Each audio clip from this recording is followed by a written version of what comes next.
think what's possible here is a hostage release in exchange for limited Israeli withdrawal and the prospects of maybe a diminution in Israel's comprehensive military effort in Gaza.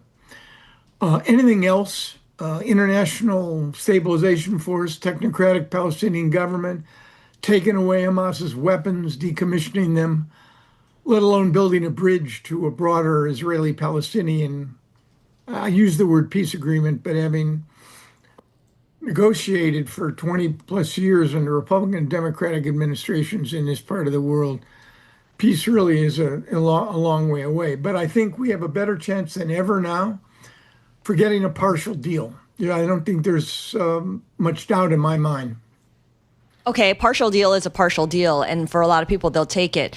There does seem to feel like there's a sense of urgency here that maybe was not here 2 weeks ago or a month ago.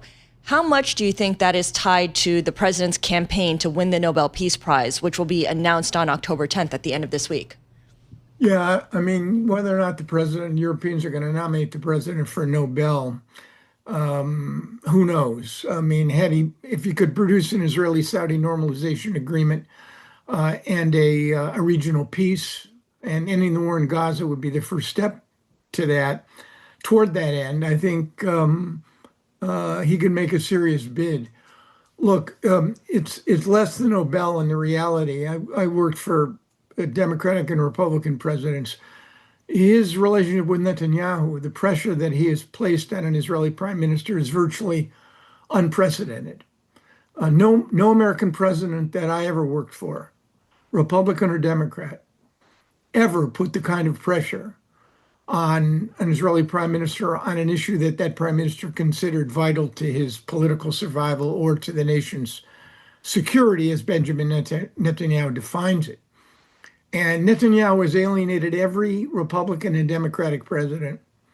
In 96, Bill Clinton, after his first meeting with Netanyahu, came out and exploded and said, "Who's the effing superpower here?" Donald Trump has answered that question in Benjamin Netanyahu's mind. And since he needs Trump to get reelected, probably elections in the spring of 2026, maybe a few months later, Netanyahu had no choice, it seems to me, to comply.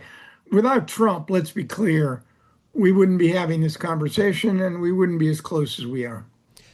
With Mr. Netanyahu in power, with Hamas supposedly still, I guess, representing that part of the world, the Palestinians, with those two parties in power, can there be a peace? I think you, Paul, I think you broke the code here.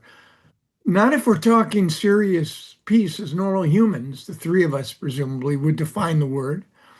You need leadership. You need leaders who are masters of their political houses, not prisoners of their ideologies. You need them in Israel, you don't have it. You need it among Palestinians, you definitely don't have it. And you're going to need it in Washington as well. So I think with the current crop, hard to imagine we'll get beyond what I would call managing. I don't think without a leadership change, we can seriously have a conversation about resolving and talking about a conflict-ending solution between Israelis and Palestinians that basically puts to rest the five core issues, right? Jerusalem, borders, security, refugees, and recognition of all end of claims and irredenta. That requires heroic leadership. That requires a Sadat and a Begin. It requires a Mandela and a de Klerk, King Hussein and a late Prime Minister Rabin, for example. You're going to need people with that sort of reach and credibility and power. And I don't see them anywhere. Very quickly, Aaron, which of the principals, Israel or Hamas, is most likely to get a leadership change? Hamas will be in power if we're having this conversation next year at this time. Not sure I'd bet on Benjamin Netanyahu, but he's now the longest governing prime minister in Israel's history, and he could very well win another election in 2026.